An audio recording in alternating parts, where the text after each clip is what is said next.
Kapapasok lang pong balita, kanselado na ang pasok sa mga eskwelahan sa lahat ng antas sa buong Luzon bukas.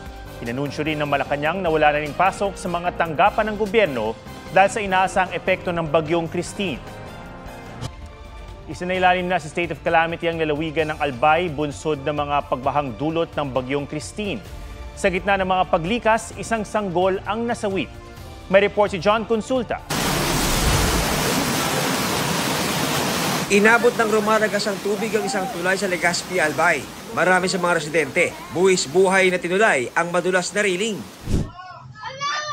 Tinangay naman ng rumaragas ang baha ang ilang bahay sa bayan ng Libon dahil sa kabi-kabilang pagbaha. Isinailalim sa state of calamity ang Albay. Nagbabala rin ang PHIVOLCS sa posibleng lahar mula sa Bulkang Mayon. Nagbistulang waterfalls ang baha sa eskwelahan sa Jose Panganiban, Camarines Norte. Sa Camarines Sur, isolated ang ilang barangay sa bayan ng Del Gallego dahil sa pag-apaw ng dalawang spillway na tanging daanan ng mga residente. Sa bayan ng Pili, pinasok ng baha ang ilang bahay at isang bisimento. Iniutos na ang forced evacuation sa ilang lugar na malapit sa ilog. Sa Sorsogon, halos abot leeg ang baha sa ilang lugar. Tinawid ng Philippine Red Cross ang tumataas sa baha para tulungan ang isang manganganak na.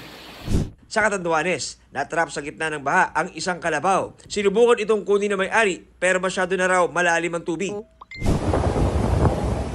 Wala ring tigil ang ulan sa Catbalogan, Samar kaya nagbistulang sapa ang isang kalsada. Sa lakas ng hangin, natuklap ang bubong ng ilang establishmento at dumapa ang isang tent. Malawakang baha rin ang naranasan sa Cotabato. Sa Sultan Kudarat, Maguindanao del Norte, nasa 150 na pamilya ang lumikas dahil sa baha. Sa Zamboanga City, namatay ang 3 buwang sanggol na lalaki matapos mahulog habang inililikas sa gitna ng malalakas na alon. Natangay sa alon ang ilang bahay at nasira ang isang seawall.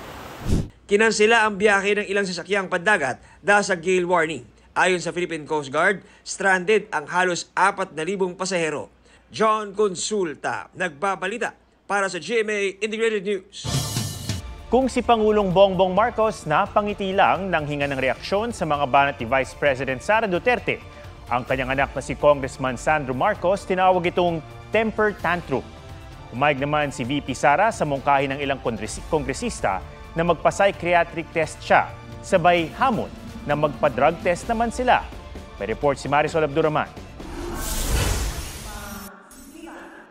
Hindi lang sa psychiatric test kumasa si Vice President Sara Duterte. Magpapadrug test din daw siya pero may kondisyon. Dapat lahat ng mga young guns na kandidato at lahat ng mga congressional candidates ay magpa-drug test. Sinasabi nila, unstable daw ako. Paningin ko naman sa kanila, unstable din sila. Tugon dyan ni House Assistant Majority Leader Representative Jay Kong-hoon, handa silang magpa-drug test pero dapat daw ay handang humarap ang bise sa pagdinig ng Kamara. Kahit ang mga tumatakbo bilang First District Representative ng Davao City, hinamon ni Duterte. Maalala ko si Margarita Nograles and si Paulo Duterte. And as a voter, I demand na magpa-drug test sila. Mabilis na kumasa si Congresswoman Migs Nograles. Ang mungkahi magpa-psych test ang bise. Nag-ugat sa kanya mga kontrobersyal na pahayag tulad ng pag-imagine sa pagpugot kay Pangulong Bongbong Marcos at pagpapahukay sa labi ni dating Pangulong Ferdinand Marcos at pagtapon nito sa West Philippine Sea. Sabi ni Justice Secretary Jesus Crispin Remulla, posibleng paglabag sa batas ang banta ng bise. Ipagdasal natin ang Pilipinas dahil we have a Secretary of Justice na hindi alam ang batas. There is a big difference between talking about desecration a body and actually desecrating a body. We all know the score on what kind of vice president we have, how seemingly unstable her mind can be. Nang tanungin naman sa naging reaksyon ng kaibigan niyang si Senator Amy Marcos matapos ang kanyang press ko noong Biyernes. Tinext ko siya and she was cold, malamig. And then, meron siyang sinabihan ng common friend namin na naiinis siya sa akin at kay BBM. And then, sinabihan ko yung common friend namin, sabihin mo sa kanya, huwag siya mainis sa akin at kay BBM. Mainis siya kay Lisa at kay Martin. Si Pangulong Marcos napangiti lang ng tanungin tungkol sa mga pahayag ni Duterte. Mr. President, sir, will you respond to the Vice President? Mr. President, sir. The Vice President said that you don't know how to be a president. Hindi rin nagsalita si First Lady Liza Araneta Marcos nang hinga namin ng komento. First Lady, any words for VP Sara, ma'am? Pero ang presidential son at senior majority leader Sandro Marcos sinagot ang bise. Ang anyay temper tantrum ng bise, insensitive daw sa namayapa na at karahasan sa nabubuhay pa. Ang pagiging ballistic anya marahil ang ginagawang self-therapy ng bise at paalala raw ito na dapat alagaan ng bawat isa ang sariling mental health. I will not comment sa mga anak, no, because ang natural affinity ng mga anak is to defend parents. Marisol Abduraman, nagbabalita para sa GMA Integrated News. Ayon kay Congressman Paulo Duterte, handa naman siyang muling sumailalim sa hair follicle test.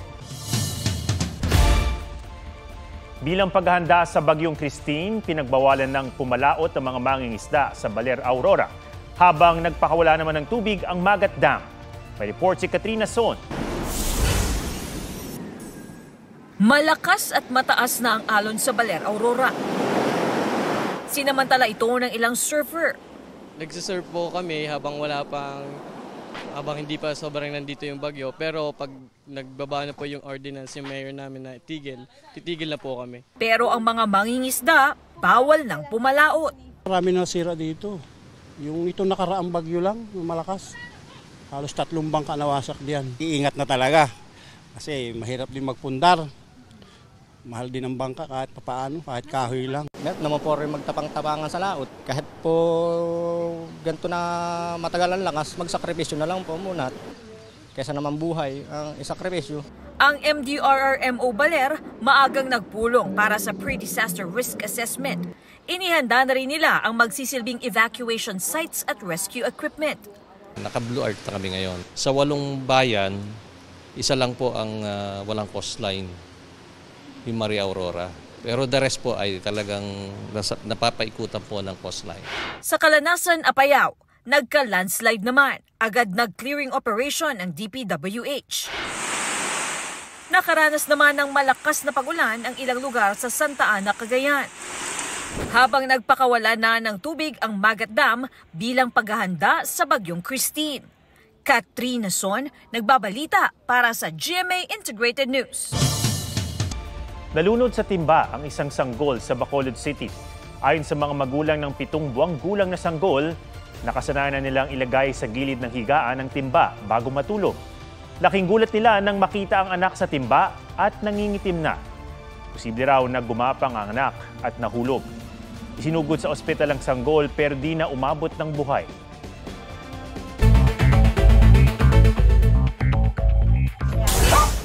Inaano ko daw yung anak ko sa foreigner na hindi naman eh. Nanay na ibinibenta o manungo ang masiselang video ng kanyang 6 na taong gulang na anak. Arestado. Hinuli rin ang live-in partner niyang kasabot umano niya. Ayon sa mga pulis, isa sa mga umano'y kliyente nila ang nahuli sa Australia noong nakarang buwan. Itinanggi ng sospek ang paratang pero nakitaan ang kanyang cellphone ng ebidensya. Nasa pangangalaga na ng social workers ang bata. Hiling ng Senado na paharapin sa pagdinig bukas si Pastor Apollo Kibuloy at 5 kapwa-akusado pinayagan ng korte sa Pasig. Para yan sa investigasyon ng Senado kaugnay ng kasong human trafficking at child and sexual abuse. June Veneracion nagbabalita para sa GMA Integrated News.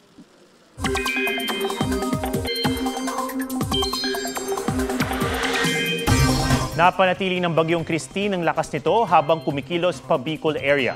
Sa datos ng Metro Weather, buong araw na makararanas ng pagulan ang buong Luzon bukas.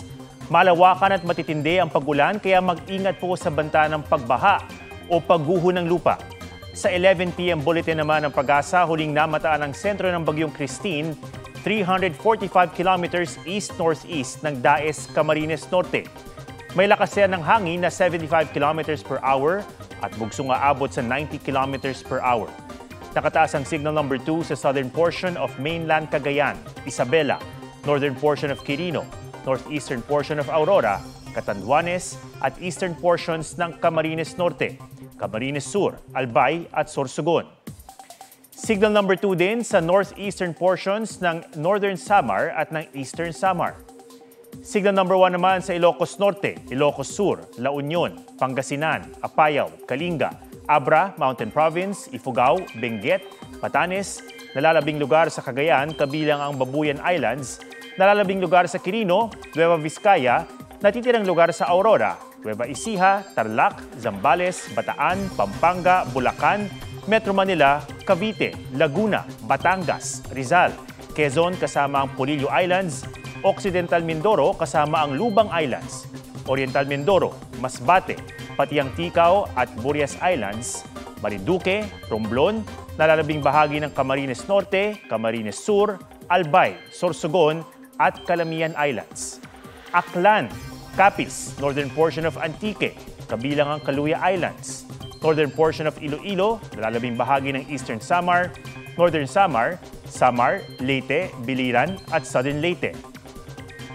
Dinagat Islands sa Mindanao at Surigao del Norte including Surigao Bucas Grande Group. Inaasahang magla-landfall ang Bagyong Christine sa Isabela or Northern Aurora bukas ng gabi o sa Huwebes ng umaga.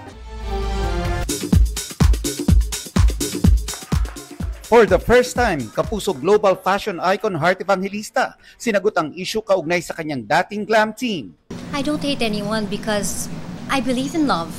Ang tatandaan ko na lang is yung mga taong minahal ko ng mga time. Hindi ko binabasa kung ano man yung mga nasasabi online, but I will try to cherish the times that I thought mahal nila ako. I have to learn to slowly unlove people. And that's painful for me. Napag-usapan din si Miss Universe 2015 Pia Wurtzbach na active din sa mga fashion events. So that's once and for all. Woman to woman, I never had a problem with Pia. In fact, I was one of those who cheered for her in the past. And I'd like to think that it was the same for her. But I really truly wish her the best. Sana maging okay siya at sana hindi niya maranasan yung mga naranasan ko sa nakaraan. Nag-message ang GMA Integrated News kay Pia at hinihintay pa namin ang kanyang tugon. Nelson Canlas nagbabalita para sa GMA Integrated News. Walang amo-amo pagdating sa isang alagang aso. May marunong magtampo at meron ding nauuna pa sa movie marathon. Usuan na yan sa report ni Ian Cruz.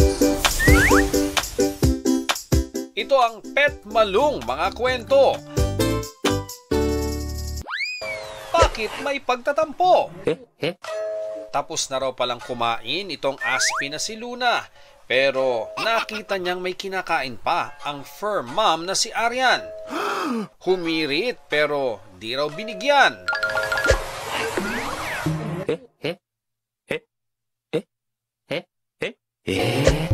Sorry na lang.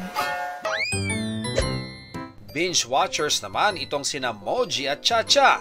Sibling goals pero kwento ng amo. Hindi ko na magamit iPad ko. Kasi sila ang nanggugulo sa pagre-relax niya.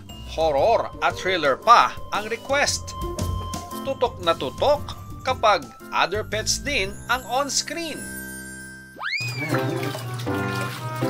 Isang pusa naman ang pinaliguan pero para yatang mas lalong uminit ang ulo imbes na malamigan. sarap ligo niya na. Ian Cruz nagbabalita para sa GMA Integrated News. Yan po ang State of the Nation para sa mas malaking misyon at para sa mas malawak na paglilingkod sa bayan. Ako si Ato Maraulio mula sa GMA Integrated News, ang News Authority ng Pilipino.